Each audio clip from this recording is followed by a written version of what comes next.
Another test you can do to see if you have the right filter is if it fits in the box that the new filter came in.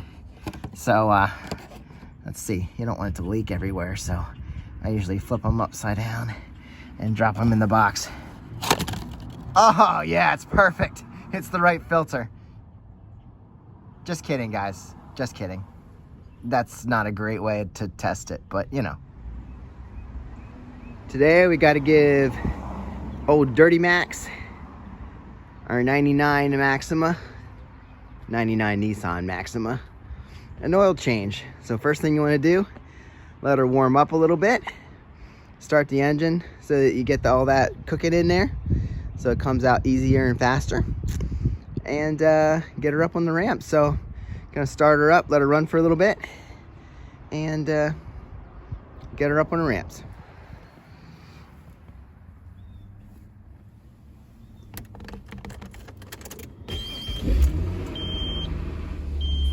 We've actually been discussing the possibility of moving in together in the near future.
Make sure you pick up the proper oil filter and the right oil.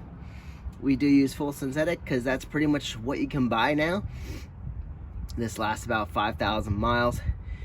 I usually don't go over that because I used to change my oil at 3,000 miles with conventional. So anyway, you can usually find your recommended oil weight and grade. It's usually printed on your cap, which you can see it's not here, but it's usually in your manual if you have one of those, or go on the internet, find a reliable source. A lot of times, if you go into like AutoZone or Advanced Auto or Napa, you put in your car information and it'll tell you what filter you need. In this case, it's PH 7317. That's the FRAM number. A lot of them are similar. Usually 7317 is the number, but not always. So make sure you either ask the dealer that you're buying it from, or like I said, find a reliable source. Now, let's make sure we have enough. This takes like 4.39 quarts, I think, and this is a 5-quart jug, so that should be good. We need the drain pan and the proper tools. Once you have located a drain pan, we're gonna go under and locate our drain bolt and our filter, which both happen to be on this side of the car, and we can drain both at the same time, I believe.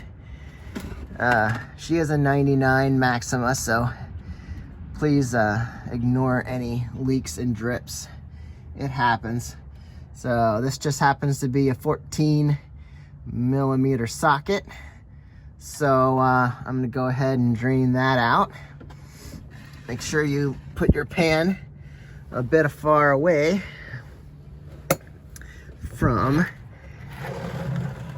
your drain, because when you open this, it's gonna come out fast and fly farther than you think. So set that aside. Set this up ready to catch and break that free. That was easy enough. As you can see, shooting straight out a little bit. Now she's starting to drain and slow down, so we're gonna have to move this and keep catching it. I do like to put my drain plug in there just in case it's dripping at all. There, she's draining out. See how dirty that was? This was long overdue. I feel bad, Maxie, you're good to me. Just let this drain for a while, make sure it's where it needs to be. There we go. And then at this time, I don't know, I might be able to catch the filter at the same time. Yeah, I think so. Filter, you usually just want to... Oh, my drain plug's clean, so I want to move that out of the way. Put it over there. As far as your filter goes, that should just be hand tight, unless it's tighter, then you might need a wrench. There we go. Yep. Oh, we're missing a little bit there.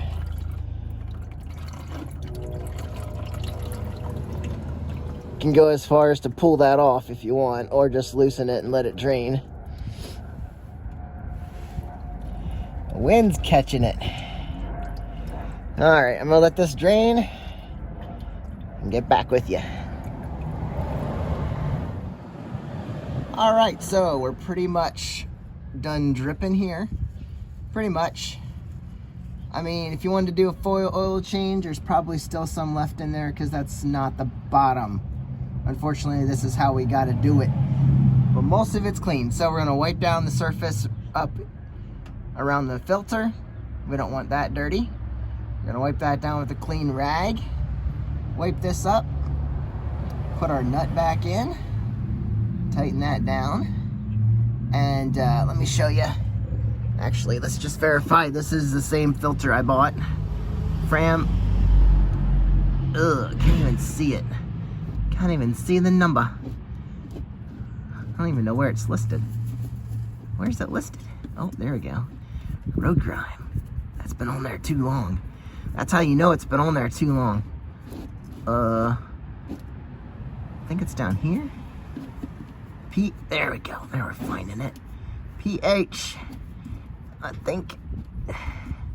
Sheesh. It's a mess. pH. I can't read it. 73. 17. I can't even see the 7, but I know it's there. Oh, I just smeared more onto it. Wonder if I put oil on it, will it clean it up? 73. 73. We're getting it. Okay, I think it's the same one.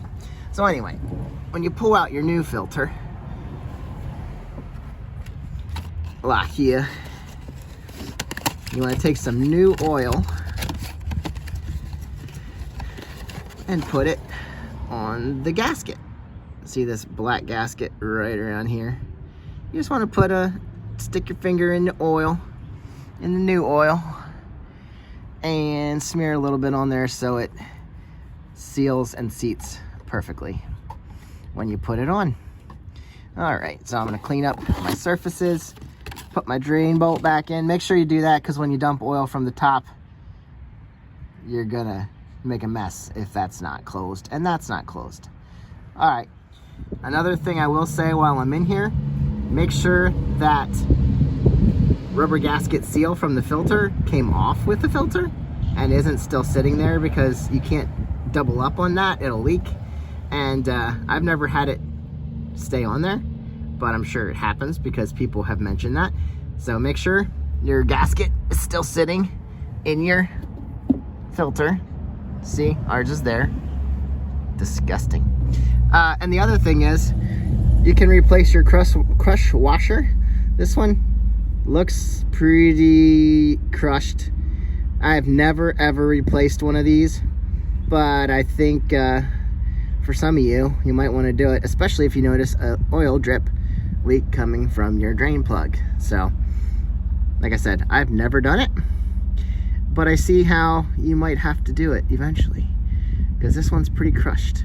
So anyway, just a tip. Hand tighten your drain plug, then grab your ratchet, tighten it down. Don't over tighten it, just snug it up real good. And then hand tighten your Fram filter or whatever filter you're using, and give it a good extra push, turn, and yeah, just make sure nothing's leaking once you put the new fluid in. I don't have torque specs, but I've never had a leak from those things when I hand tighten them and give them an extra oomph. And then when you're all done, make sure you take something to record your mileage and your date for your oil change. Keep that somewhere you're gonna look at it. Write it somewhere. Put a message in your phone to change it at 5,000. You wouldn't know. How long do you have to wait? I don't know. I don't know how long these last. Is it still 3 months? Anyway, record it. Remember it. Make sure you change it when you're supposed to. Now that we made a mess under here and everything's closed up, let's jump to the top. Grab a funnel. Another test you can do, if you can't read it, which by the way, I was able to get that off and read it. Another test you can do to see if you have the right filter is if it fits in the box that the new filter came in. So let's see, you don't want it to leak everywhere, so I usually flip them upside down and drop them in the box. Woo! Oh yeah, it's perfect. It's the right filter. Just kidding, guys. Just kidding. That's not a great way to test it, but you know. All right, grab a funnel that actually works for your vehicle. This funnel, it like just barely fits in there, which, oh, make sure it's a clean funnel for sure. You don't want dirt going back in your engine. So this fits. I'm just gonna have to make sure that it sits where I want it, and dump enough oil in that you got it on the dipstick. And because we're unlevel here, we're gonna have to move the car. So like I said, this takes about 4 1/4 quarts. So I'm gonna put in 4, let it settle a little bit, and then check it on the dipstick, and then drive it back off the ramps real quick, shut it off, let it settle level, and then check it on the dipstick. And that's all we really have to do, and we're done. Also, take a quick peek underneath and make sure oil's not pouring out the bottom of the engine as you're filling it. Because if it is, stop what you're doing. Make sure you're not leaking underneath. Now that we're on the level, we'll do one final check. Pull out your dipstick. You'll probably have to wipe it off because it ran. See, we have some dirty oil in there yet. It mixed it up. But make sure you're between the hash marks right there. You see low and high. You want to be between those hash marks. So I'm going to wipe this off and check it. Make sure you're between those. I like to stay by the high side because my cars do burn oil and may drip a drip or two. So that's all you really got to do. Put your prop away, your hood prop, and shut your hood. Make sure it's latched. Going down the road. Thanks for watching. I'll see you in the next one. Get out and ride or drive.